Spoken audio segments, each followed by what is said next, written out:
So, hello and welcome. This is the first video conference, Hangout on Air, of the COPE15, Competencies for Global Collaboration. I'm very happy to welcome Jutta Pauschenwein and Rutten Beinhauer. They are the facilitators of Week 1. And Doris Kindl-Wenkner, she will be the facilitator of Week 2, Legal Cultures. Hello to everybody. Hi. Hello. Hello. Hello back. Nice to have you with us. So today we will talk about and we will review and sum up what happened in Week 1. And it has been a very, very exciting week with many new people and many postings. And we're very curious to listen to how the facilitators have experienced this week and tell us a bit about the experience of the learners online. So for the learners, Jutta and Rupert will be answering your questions, the questions you have posted on the website, the questions you have posted on Facebook or Google+, and the questions you will be posting while you're watching this stream. So please let us know if you have any questions you want to ask. Towards the end of the conference, we will ask Doris to introduce you to Week 2, Legal Cultures, and tell us what is expected of the learners and what will be Week 2 all about. So maybe we start with Jutta. Jutta, how did you experience Week 1?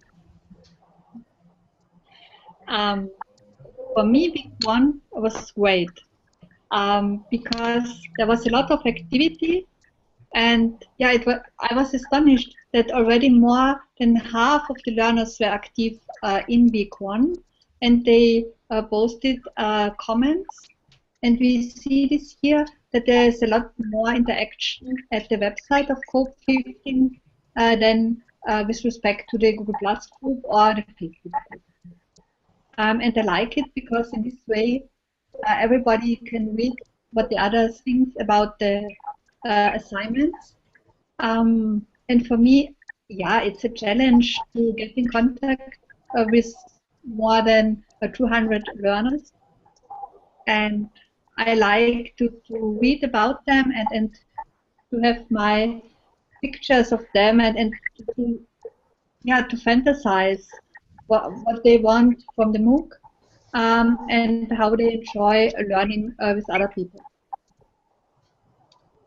Okay, thank you, Jutta. And Rupert, how did you experience Week 1? I was positively surprised by the amount of activity around. So there were so many people already active, as Jutta already said, that it was not even easy to just keep track of the website itself, not speaking of Facebook, Google+, Twitter, and all the other things. So I'm a bit, how shall I say, surprised about how fast people started to interact with each other. So last year we had far more people posting an advertisement or posting where they are, from where they come from, but not reacting too much on other postings. This year we had quite some people already starting to interact, which is not that easy in just Week 1. You don't know really how people are acting and thinking, and it's pretty positive that everyone or many people already started to really exchange ideas and comment on the posts. That's good. Okay. Maybe we ask a question to Jutta now. Jutta, what were your expectations for Week 1 and were they met? My expectation was to get in contact with many different learners from many different cultures, and yes, my expectations were met.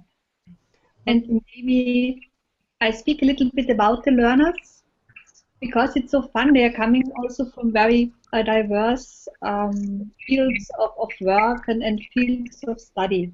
So from our university, FJU Aneum, we have, of course, the business students with us, but then as well the social workers or the information designers.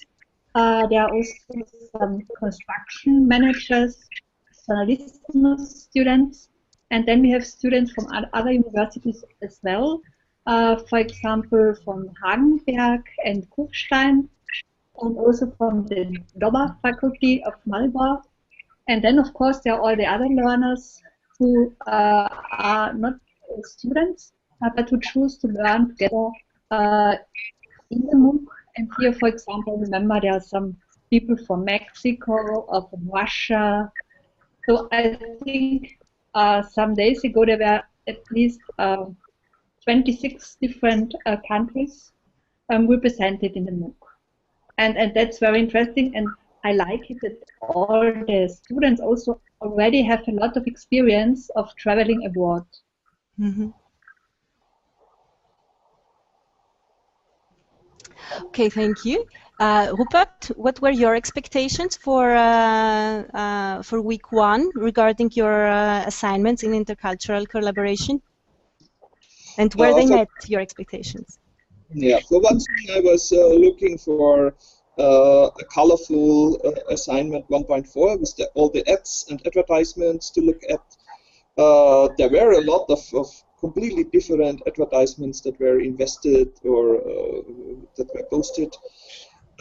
I think the variety of advertisements shows nicely the variety of people involved in, because we were looking for the favorite ads.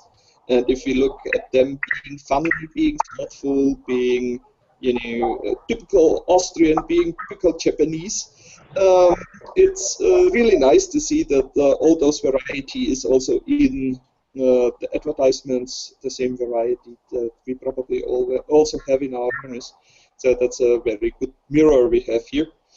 Also, for the assignment 1.3, about the house rules, I was very positively surprised that there's so little discussion and so much unity on how we should treat each other. There's also the only thing that remains to be discussed a bit is about how open do we want the MOOC to be? Do we want to restrict in any kind what you are allowed to post? Like, do we want to ban rude language, or when does language start to be rude? So this is the only thing that somehow remained as a real topic of discussion, because everyone else is very positive about we should treat each other respectfully, interact openly, get in contact with each other, participate, share, exchange. So the spirit of the MOOC has very nicely been captured already in our house rules. So that's something I also like very much. I'm pretty positive about it. I think it started very well. Okay. Maybe I can also report a bit about the interaction in the Facebook group. I'm moderating the Facebook group, and we have 84 learners in the community. But it's at the moment it's more of an information exchange from our part. But we also have at about 10 participants who post now and then, and who, like, most of them follow and like. In Facebook, it's very nice that you have the like button and you know how many people have read the message, and with a like, it's a bit more interactive. And it was very touching and very nice to see the advertising about women-related issues and diversity, and how diversity is enriching our lives, but not only our lives, but also our organizations. So it has been really nice to follow these videos, and the topic was very touching in the Facebook community.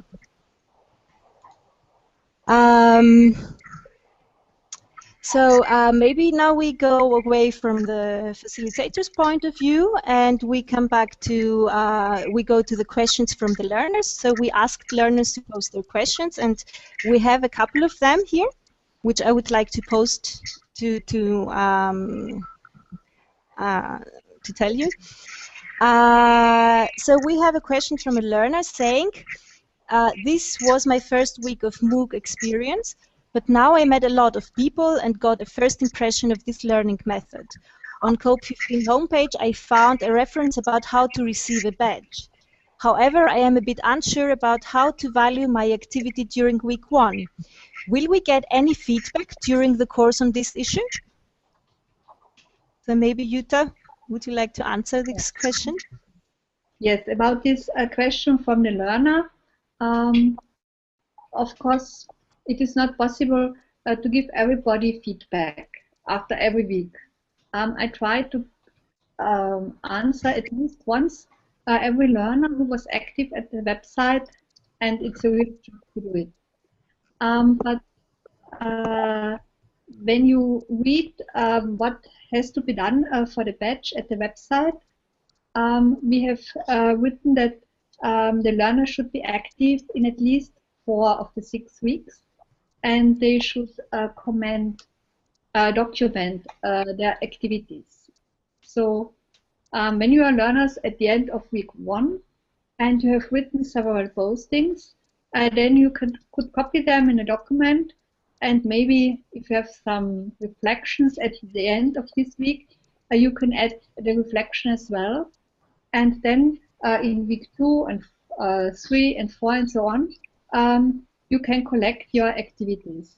And these documents have to be sent to us moderators, to Natasha and me, and the people who document their learning process and who were active in at least 4 weeks, they will get a badge. And it was important for us that the learners can choose what to do in the MOOC. So it's not obligatory to fulfill all the assignments, for example. You can choose which assignments to fulfill, or if there's something interesting, you also can go deeper and follow the links at the website. And instead of doing an assignment, reading about the topics and maybe contributing to them in the learner materials. So this is free. And probably you know already, I have a very large list where I try to document or monitor what the learners are doing. So I believe that I now have a kind of overview who did well for this badge in the first week. And there are really a lot of people who did well for the badge in the first week. Okay, thank you, Jutta, for answering these questions. Yes, Robert, you wanted to say something. I just wanted to point out that for the assignments in week 1, which are more for warming up and for getting to know each other, there is no real right or wrong. So as soon as you participate, as soon as you join, as soon as you share, you are on a very good way for having positive experience in week 1, and with that also like the badge requirements for week 1. Mm-hmm. Okay, thank you, Rupert. I had also some questions about how to get a badge on the corridors. It's nice because students say hello to me when I walk around, so we have a lot of FH students participating in the MOOC. Okay, I'll go to the next learners' questions, if that's okay with you. It has to do with the navigation on the site, this one. How can I go direct to the assignments on the page? I always have to look for a link to get there.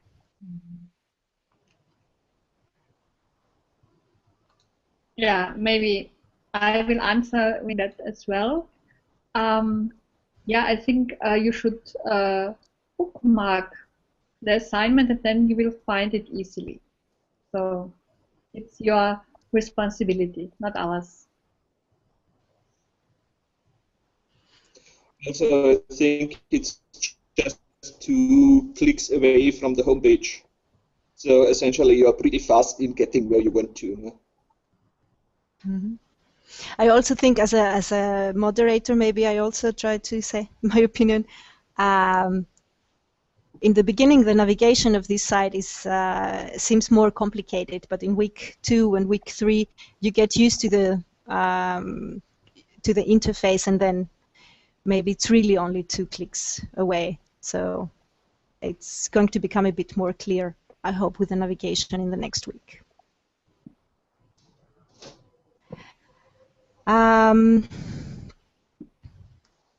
So these were the 2 questions I have from the learners. Maybe, Rupert, what would you like to tell the participants about week 1? Would you like to give them a message, a closing message? Oh, of course. Especially in the assignment with the ads, there have been a lot of interesting ads posted. And I think also quite some people have looked at those ads, but only a few have really commented on them. So I think it would be nice if you found an ad especially inspiring or especially colorful or somehow special in the one or other sense, to also let the person who posted the ad originally let this person know. So if you have some time left, drop by in the assignment 4 and leave some comments also on those ads you found especially inspiring, or perhaps also on those you didn't like at all, just to have some more interaction starting to go on, and also to learn a bit more about the opinions of your fellow learners. I think this is what the MOOC is all about. So use the opportunity in week 1. Everything is really relaxed still, and the field is far open for every kind of input, which might be more focused in the weeks to come. No? That's my recommendation. Okay, thank you, Rupert. Jutta? I will remain in contact with the learners, because next week I will be moderator as well. And so I will support you during the next week.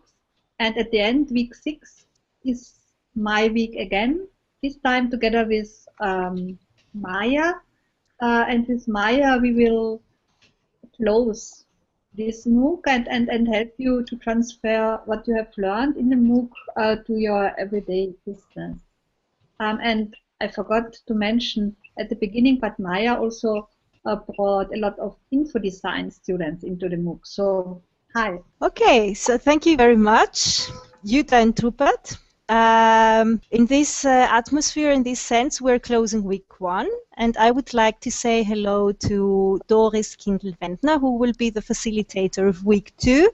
And the topic of week 2 is legal cultures. Hello, Doris. Hello, everybody. Can you hear me? Yes, you have a very good sound. All right, perfect. Yeah, I'm happy to get started into week 2. I'm very much looking forward to reading your contributions, dear future participants. Yeah, and I will also be happy to comment on some of your postings. So I'm really curious because it's a broad field, and so whatever comes up will be very welcome. And I thank Jutta and you, Natasha and Rupert, very much for having been so active in the first week and for having really started the MOOC very well. So I got the message that all participants have landed well in the MOOC with your professional support, and so I guess everybody has gotten well into this scenario and into the self-organized and connectivist way of learning. And therefore, I think it will be a perfect ground on entering into the second week on legal cultures. That sounds really good. I think so too. It has been a very, very good start of the COPE15. Doris, would you like to tell us a bit about the topics of week 2? What is week 2 all about? What is legal cultures all about? Well, we selected the topic and the name of legal cultures on purpose because it's supposed to be a very broad topic. I know I am a lawyer by profession, but I know that most people who are not lawyers tend to have a critical or sometimes negative attitude. People would rather like to have as little contact with law and with lawyers as possible. Yeah? And people are sometimes scared. People conceive or perceive the topic as being very technical, very dry, very uninteresting. And one of the purposes of the week is actually to show that it can be fun, and also that the way how law is applied and practiced is strongly linked to the values in a society, to the way people interact, the whole culture of the country, also when it comes to communication, to power distance. Yeah? So many of those cultural variables and theories that you certainly studied with Rupert in the first week, many of these have a huge impact in the way how law is created, but also in the way how people would tend to follow the law, whether they would consistently apply it, whether they are good friends or strangers. Also topics as corruption and very many other issues, they are very important for the way how individuals, but also companies, act within the framework of a legal system. Yeah? Therefore, many of these things will be discussed. In particular, we will focus also on the differences of various legal cultures that exist globally. You will have the chance to see a really nice video where I had the opportunity to interview an expert on Chinese law, who pointed out how Chinese law has developed over the last decades. And also, one of the main points that he's going to make is that the Chinese culture with, for example, the still existing values that Confucius brought into the system are still very visible in today's application of the law, and how individuals, how also institutions, judges would see the law. China has modernized its legal norms enormously, but the way how they are really applied in practice is deeply rooted into the Chinese history and the Chinese, I would say, society. Yeah. So all these will be issues that will be shown and discussed in the second week. What will really move into the background, that's up to the learners. And that's what I also think is the charm of the MOOC, that sometimes it also creates somehow surprises for us. Yeah? A MOOC is a risk for the expert and for the moderators, yeah, because we never know where the learners will lead us to, yeah. But this is also what makes it really attractive and charming for us, I would say. So I'm quite looking forward. Last year, with the MOOC of last year, I learned some completely new things, yeah, and so I'm also really open to learn again this year. I'm really looking forward to that. Okay, thank you, Doris. This is very nice what you say, that you yourself as a facilitator are also learning from the participants of this MOOC. Mm-hmm. Yes. I think you also kind of answered my next questions.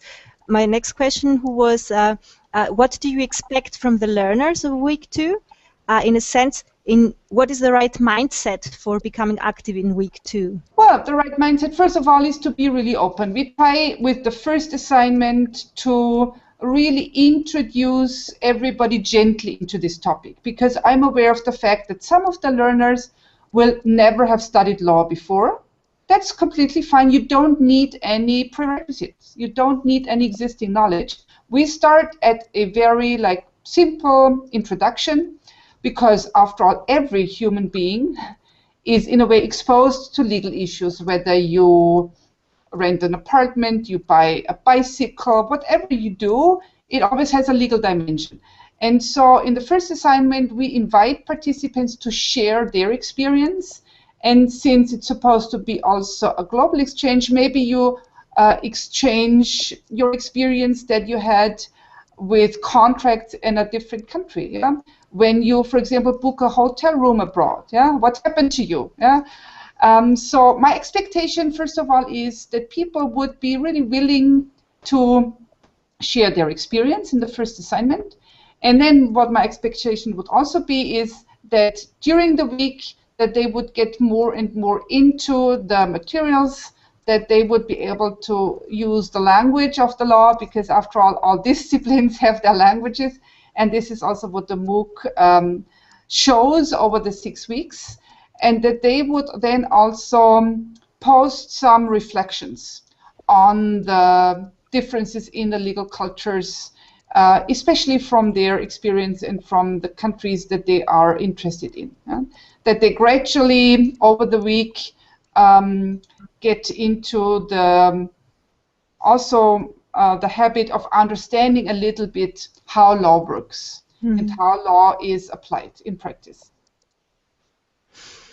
Okay, so that's a good thing to start from a lower level without prerequisites. I think this is something that our participants are very happy to listen to. Doris, I have a last small question for you. What will you do to support the learners in week 2? I will read your postings. I will, if some streams come up where feedback is needed, get back to you. I will be in constant contact with the moderators. I'm really happy that Jutta and Natasha will again be with us, that they can highlight if there is a question which would need additional information, that I would be able to step in. Yeah.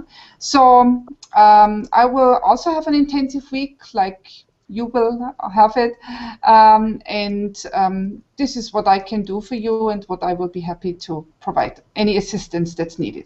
Okay, thank you, Doris. Doris, I have a question from the first question from a learner on the COPE regarding your week 2. Maybe we can start with that, like week 2, with this question. The participant asks, what is the difference between legal system and legal culture? Mm-hmm. Well, in my understanding, probably if you would look into Wikipedia or many other sources, you would find various definitions. From my understanding, legal system is a rather technical term, the legal system. For instance, take Austria. Austria is a nation with 9 regions, 9 states, you could say, yeah?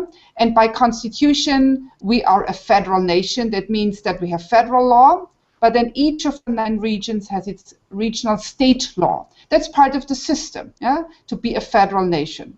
Then the legal system is also described on what are the powers of the parliament, what are the powers of judiciary, what is the role of the judge, how do you become a judge, how does the judge interact with politics, separation of powers, and so on. All these are technical features of a legal system. On the other hand, legal culture, as I tried to explain earlier, is a term which has a much, much broader meaning. By legal culture, I mean, how is the legal system applied in practice? For example, what is the level of corruption? You can look into databases like Transparency International. You find how how countries rank on the legal culture, on the corruption, for example. Yeah. Then also the legal culture is also described on if, as an individual or a company, I interact with the state. For example, I need a visa or I need a permit for something. How long does it take until my request is processed? Do I have to bribe somebody before my request is processed? Or if I have to file for a claim in front of the court, how would the court deal with me?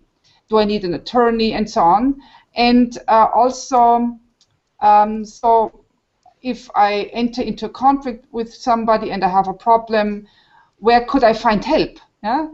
Are there like ombuds people who would help me in a country?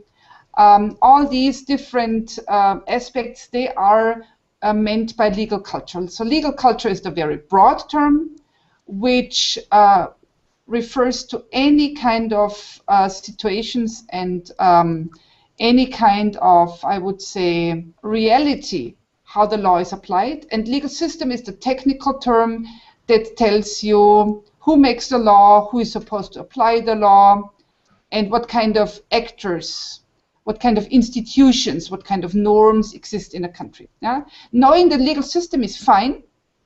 That's a good starting point. Mm-hmm. But if you enter a country, you should know more. You should also know, you should look behind the norms, and you should find out how are they applied, what happens to me as a stranger, can I have the expectation to be treated equally to a national of that country, and so on. Yeah. So that's why what the term legal culture refers to. I hope that I could somehow explain these terms. From my point of view, I think I do have a better understanding, and I'm sure that the participants will give you feedback as well, because the week on legal cultures is about to start. Mm-hmm. And I'm looking forward to the learners' participations and to their questions, and to our next video conference next week on the 27th of April. Right, me too. Have a great week, everybody, and I'm looking forward to reading your postings and to writing back to some of you. Okay, thank you. Thank you, Doris. Thank you very much. Thank you, Jutta, for your participation. Thank you, Rupert. This has been the summary of Week 1, Intercultural Collaboration, and the introduction to Week 2, Legal Cultures. We all would like to wish you, the learners, a very good time in Week 2. Many learning experiences, a lot of interactions, and see you online. Bye. Bye. Bye. Bye.